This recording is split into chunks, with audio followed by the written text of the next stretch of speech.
Broccolis or broccolis are one of my favorite vegetables, and in today's episode I'm back with another recipe that I'm pretty sure you're going to love it once you try it out. We are preparing some beef with broccolis and some carrots, and I'm going to start off by slicing my beef into very thin sheets, and this is going to ensure that they cook a little bit faster. Then for the broccolis, I'm going to be blanching them for about 3 minutes, then proceed to cook them. And once my food is ready, I'm going to let it rest for about 2 to 3 minutes so that it can soak up the juices.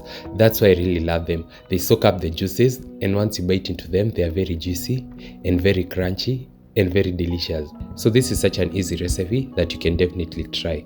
And without further ado, let's get started.